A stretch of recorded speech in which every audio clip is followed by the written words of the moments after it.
How to start a SaaS business. SaaS meaning software as a service. How can you start a company that sells software to consumers, to businesses, to enterprise, to Fortune 500, whatever that might be? How do you start a SaaS business? And that's what we're going to talk about in this video. So stay all the way to the end to learn exactly how to do that. I've personally done over 30 million in revenue, and I can tell you that I have seen a lot of SaaS businesses. I've started a lot of SaaS businesses. Some of my businesses have done really well, and some of my businesses have failed. So I have hands-on experience on what to do and what not to do. And this is my lessons of what I would do if I was to start from the scratch and if I was starting a SaaS business from the start. So let's get into it. So number one is basic coding. If you are not a developer and you don't know how to code, then you should learn to code. Basic JavaScript, TypeScript, Python would do the work. Then you start understanding the code. Then you start to know what each of those things mean. You don't need to be a master at coding. You just need to be able to work with somebody else to understand the code. Again, if you are a developer, you already know how to code, then that's easy. But if you're starting from scratch, then, and you don't want to be a developer, you don't want to be the guy coding the tool, then you should learn at least the basic, but not everything, because you're going to have somebody else do the hard work for you. Now, if you are somebody who is like, I want to learn to code myself, then go ahead and do it, because learning to code has been super easy. With the help of AI, you don't have to remember and memorize everything. You can just ask AI and AI will do most of the work for you. There have been so many changes in coding that there's so many templates. Use templates. You can make things easier to code. So yes, it is going to be hard. It is going to take some time. It will probably take you 1 to 2 years, even 3 years to get really, really good, because there is a lot that goes into building a SaaS, but you can learn. And if you don't want to learn, then in 3 months, you can learn basic of coding and you can find somebody else to do it for you. What I mean by basic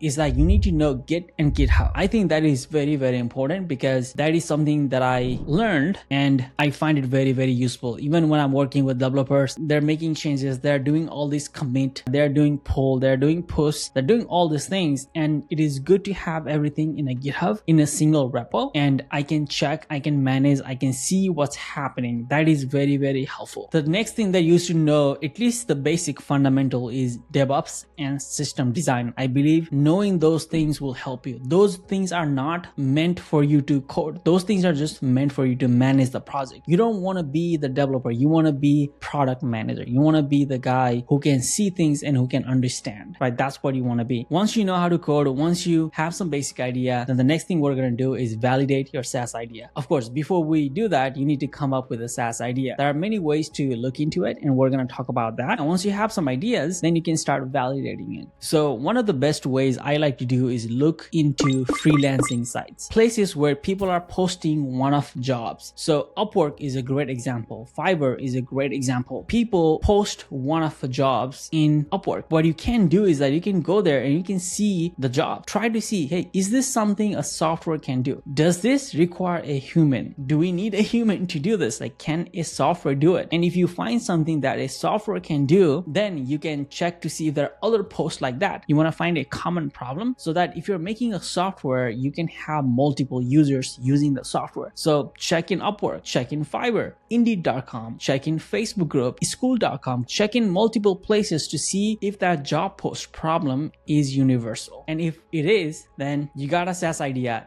Okay, it may work because we don't know yet. There's a lot of things that go into making a SaaS business work, but you're in the step number 2 now. You have something that you can say maybe it works, but we need to validate more. And that's where we go into paid ads. You might be thinking, wait, why do we need to do paid ads? This is optional. If you want to do it, you can do it. If you don't want to do it, you don't have to do it. But if you have the money to do it, then I think you should do it. What I like to do personally is that I like to run ads for that problem to a lead form in Facebook. So Facebook will give you a lead form where people can enter their name, email, more information. You can ask any information you want and people can fill out the form. It takes you less than 2 hours to set up and you can start getting results within 24 to 48 hours. I think you should run ads saying, hey, if you're having so and so problem, we can help you with that. Click the link below, fill out the form, and we'll get back to you. You're not going to talk about the amazing solution and all those things you have. All you want to talk about is a problem. If you have this problem, we can help you. Click the link below, fill out the form. And on the form, you can ask them for name, name, email, phone number. How long have you been having this problem? Why do you have this problem? What are the solutions have you tried? You want to ask multiple questions. And the next thing that I like to do is that the people who fill out the form, email the phone number, right? I will just randomly call them. Hey, John, I see that you fill out the form. Tell me more about it. I'll just have a conversation with them because most of them are just normal human beings. They're having a problem. You have a solution. So just talk to them. You'll be surprised. Many of them will be happy to talk to you. So once we have validated our idea, once we know, okay, we have a problem, we have some people who have said they have a problem. Now what we're going to do is we're going to make a mock-up for the SaaS so that people can see.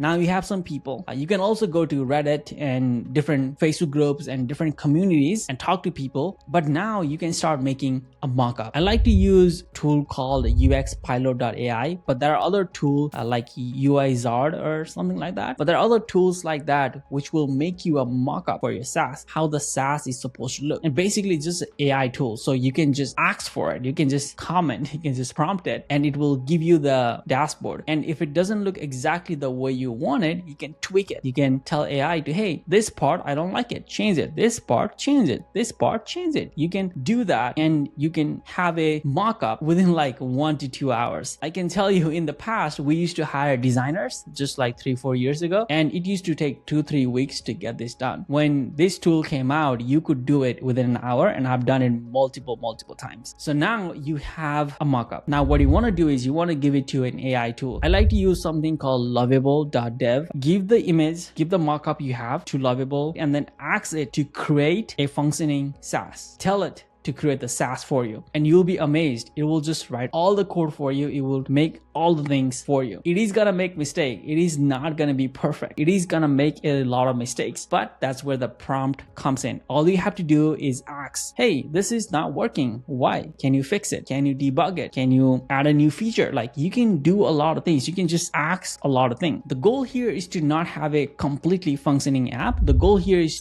for users to click on different buttons and see different pages.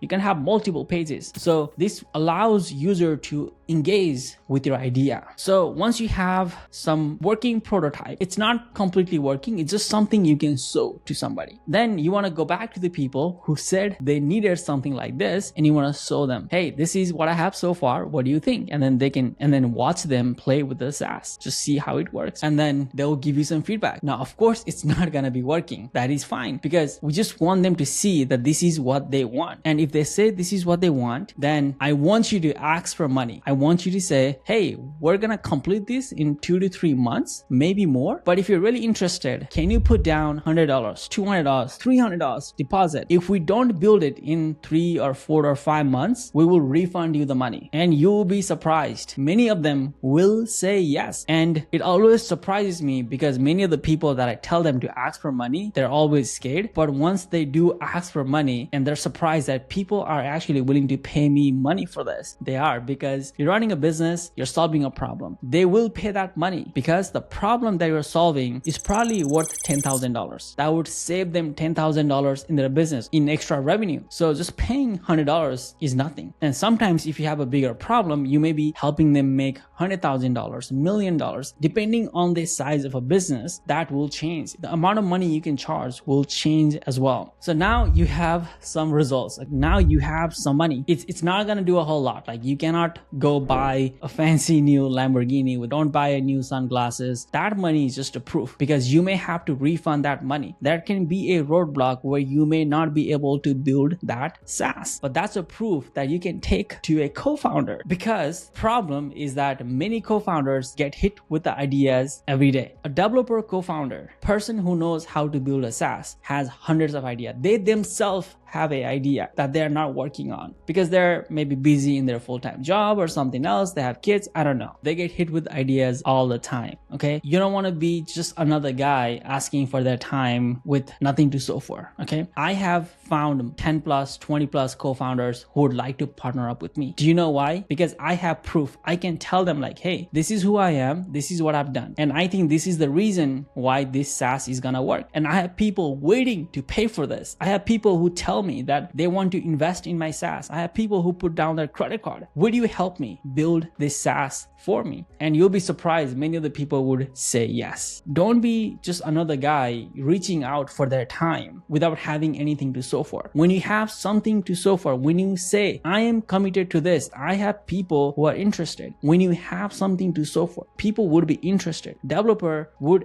actually listen to you. Okay, you'll be surprised. The best method that I like to use is LinkedIn. I love LinkedIn. I like to connect with people on LinkedIn. I like to tell them upfront exactly what I'm looking for, and many of them would be looking for salary that is expected, but I tell them like, hey, I'm not looking for a salaried employee. I'm not looking for agency. I'm looking to work with 1 or 2 person, depending on the size of the project. I just have a conversation with them. You will typically have 10, 20, 30 conversation, and all you need is just one person to say yes. There you go. You have a co-founder. But if you are a developer yourself, you know how to code, then you don't need a co-founder. You can just do it yourself. Now, it does help. If you are a developer, then you may need a help in marketing. So it may be better for you to find somebody else who is more business oriented, who can give you that marketing and sales perspective. Because as a developer myself, I know how to code Python and a little bit GitHub. I learned all of those things. You get excited about building the product and you go into details. And I can tell you, building a product takes a lot of time, and you don't have a time to market and sales and do all those. You need to be focused on making the best product. Whereas if you have a co-founder, they can focus on marketing and sales and other part of the business. So at this point,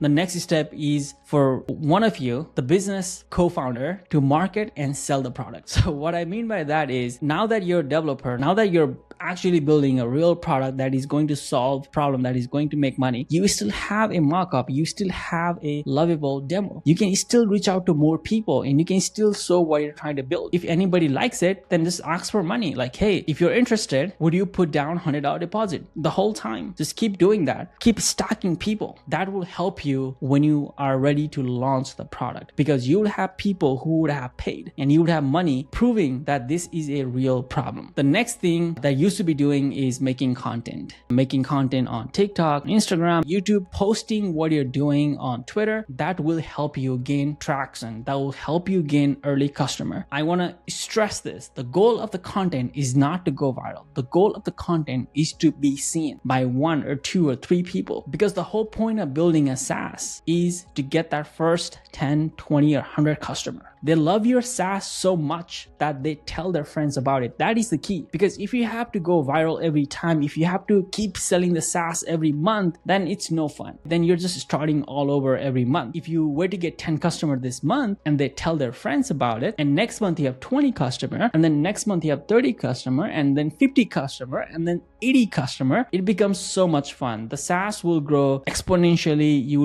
would make so much money, and that is the type of business you want to run. You don't want to be always trying to get customer every month, because if you have a problem where customer come in and they just leave, then it's not a good SaaS. Unfortunately, that's not a good SaaS. What makes SaaS different and unique is that it is software as a service. It is a software that provides a service, and service is month to month. It is a subscription, and the point of having a subscription is what makes you a stable long-term business. So the goal of a SaaS business is to have a lot of people on subscription that keep paying you month after month until they die. Maybe, I don't know, until they're out of business or something. That's the goal of the SaaS, is to keep getting customer who keep paying you month after month, month after year, month after month, and month after month. Okay. And then after that, once you have a SaaS working, then you pretty much just focus on marketing. You make better product. Once you have better product, market even harder, make better product, market harder, talk to customer, make better product, market. That's pretty much the process. So that's how you start a SaaS business from scratch. Even if you are a developer, and even if you are not a developer, that is the process that I follow myself, and I recommend you follow yourself as well. If you like this video, I think you're going to like this other video as well. Take care.